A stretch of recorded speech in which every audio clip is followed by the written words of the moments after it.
Bonjour à tous, j'espère que vous allez bien. Je vais vous inviter tout d'abord à vous abonner. Vous êtes de plus en plus nombreux à me rejoindre et j'en suis très content. Voilà mon ami, dans cette vidéo, un problème, une solution. Voilà, j'ai un de mes amis qui a été confronté à ce problème-là. C'est certainement le tien aussi si tu regardes cette vidéo. Donc lui, son problème, c'est que sa température d'eau moteur faisait que monter. Tu peux avoir exactement le problème inverse avec une température d'eau qui ne monte pas, une surconsommation d'essence et pas de chauffage l'hiver. C'est tout lié à la même chose. Donc lui, oui, ce qu'il faisait, c'est que pour pouvoir rouler et pas que son moteur monte trop en température, ce qu'il fait, c'est qu'il roule en permanence avec le chauffage à fond pour éliminer un peu les calories du moteur.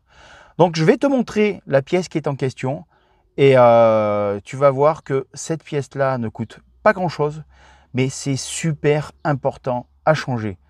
Parce que si tu vas voir, c'est le CalorSat sur les Renault, autrement on appelle ça le thermostat.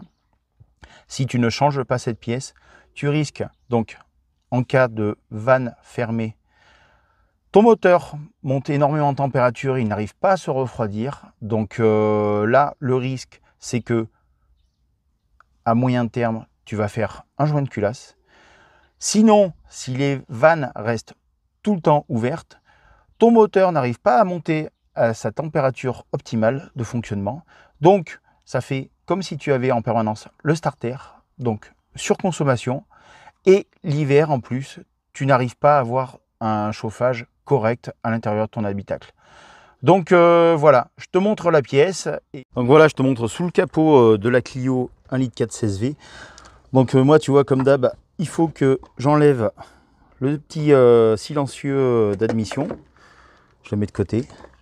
Et donc voilà, je pousse un peu cette durite. Et tu vois, c'est cette pièce-là. Là. Tu vois, tu as une arrivée d'eau qui vient en fait du chauffage et là ça repart directement jusqu'au radiateur. Donc c'est cette pièce là qui permet l'échange en fait.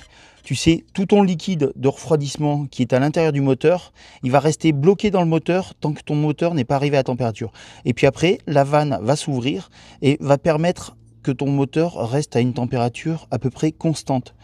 Donc voilà, c'est ce truc-là. Donc si ça ne fonctionne pas, bah, du coup, soit la vanne reste totalement ouverte et tu n'as pas de chauffage, soit elle reste totalement fermée et là ton moteur chauffe énormément. Et donc là, cette pièce-là, elle est à changer rapidement, sinon tu vas faire un joint de culasse. Voilà mon ami.